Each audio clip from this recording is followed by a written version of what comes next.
if you take an attractive girl, she's rarely been told no in her life. So when you come in as a man and you're able to finally tell her no, right, and she is attracted to you, it's going to build even more attraction because the word no is a foreign concept for a lot of girls, man. Mm-hmm. And the thing is, guys, is that a lot of you guys, right, the mistake that most guys make is they try too hard. They show way too much. The girl gets bored, etc. So Mystery talked about this, right?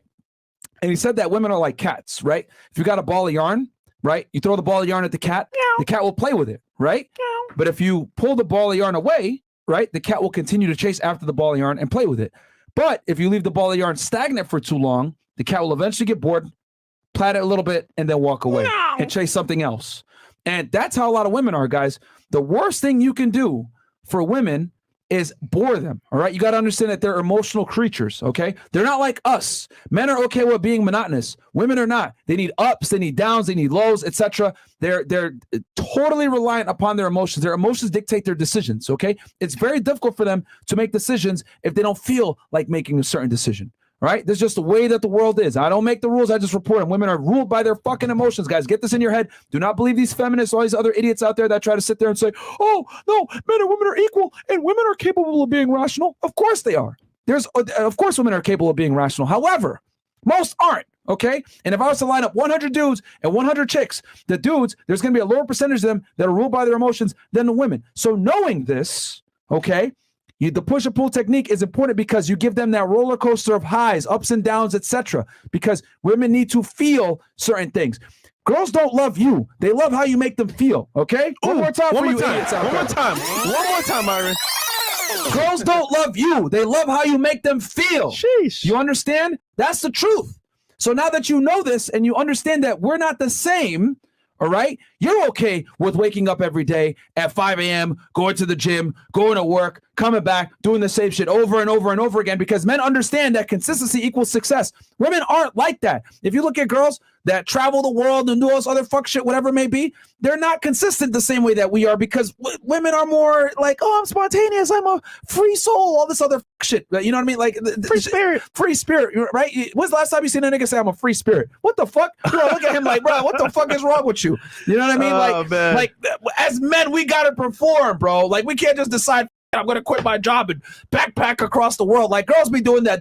We can't do that shit, bro. I'm gonna star my own movie. You know what I mean? Like I've said it before. I'll say it again. The only people that are afforded the privilege of being delusional are the hotter she is, the more delusional she can afford to be. But if you're ugly, bitch, you need to be living in reality to some degree, bro. It is what it is. You better make some money. Yeah. Welcome to the podcast, by the way, my niggas. But all jokes aside, though. They need the highs and lows, guys. All right. Yeah. Besides all the jokes and all the other shit, they need the highs and lows, and you need to be the one to give them the highs and lows as the boyfriend. Because this is why we tell y'all: don't move in with your girl. Okay, don't be so available. Why? Because a woman's imagination is your best friend when it comes to maintaining attraction. If she thinks you're out with other girls, if she doesn't necessarily know what you're doing all the time, you're not available all the time. Well, guess what? She's not comfortable. By her not being comfortable, she doesn't know where she stands with you. When she doesn't know where she stands with you, emotions go up, they go down, etc. So when you finally do give her that little bit of attention, it's like a crackhead finally getting their hit like, oh yeah! And then they're going to fucking go excited for it, and they're going to respect your time more, okay? But when you're always available, and you're always being nice, and you're always telling her, yes, dear, yes, dear, yes, dear, it's going to be an L, bro. Because like I said before, what happens when you tell your girl yes all the time is she starts to gain leverage in a relationship. And we already talked about what happens when women have leverage in a relationship. They start to become terrible people. Yep. When women have leverage, okay, they start to make your life miserable. Look at Tom Brady's wife. I need you to retire. Shut the fuck up. I'm Tom Brady. What the hell are you talking about? But this is Tom Brady losing frame with his wife, okay? And this goes to show you guys the delusion of the 2022. This old as hell thinking she could get back on the sexual marketplace to replace somebody like Tom Brady. No, but we live in a crazy world now where, like I said before, are afforded the ability to be delusional because we tell women that they can win no matter what, they're beautiful no matter what age, they're beautiful no matter what weight, etc. So the only way that you're going to be able to combat this fucking tool world that we're living in, where women think that they're a prize no matter how they behave, is you need to be the reality check. And you be the reality check by not being available, keeping them ups and downs, letting her know that she's not the only one.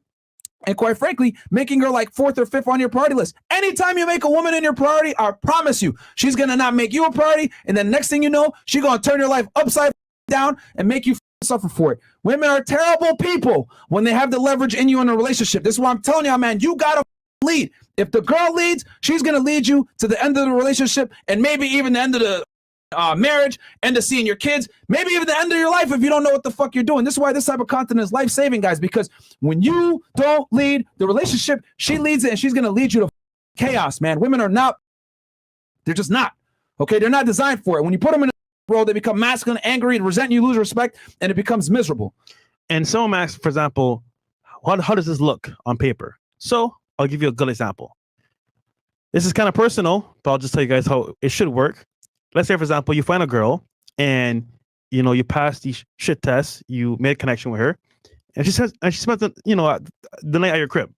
At that point, you could be like, you know what? She might be available to spend the whole week with you, but you don't want that. Lessen it to maybe a day or two. Say, hey, man, I got work the next day. I got to be busy, and make her leave. Because what's going to happen is some guys will be like, you know what? She's hot. She's here. She's staying. Still, how long you want? Stupid. Problem is, though, when you do that, she gets one, authority. Two, she sees that you're free all the time. There's nothing going on. And then three is also like, bro, if you have that much time to chill with her, what are you really doing? So, all guys, you want to limit the time you spend with somebody, especially at the very beginning. Put yourself first, and then later on, you make time for her maybe twice a week, once a week, but you don't want it to be every day of the week, because then that's gonna mess you up. So pretty much. Yeah, bro. Like, you guys got to be rock steady in your mission, man. That's why I'm telling you guys, girls got to come like a distant third, fourth, or fifth in your life priorities, man. If you prioritize her, she's no longer going to prioritize you. Women live. Men do not live to serve women, okay? Remember that shit. Women live to serve and their families. Men live to serve their families back, but you got to be in the role. You got to be in the leadership role when you do that. You serve by providing security. She serves by providing you a home. It's different, man. It's very, very different. But a lot of you guys are out here giving girls all this attention, making yourself super available, and you wonder why she don't respect you. You don't respect yourself. You spend all your time with some. What the fuck is wrong with you? You need to be doing other shit, man. Yeah. All right, cool. Yo, we only got 1.4K likes, man. I need y'all to like the goddamn video right now. Terrible.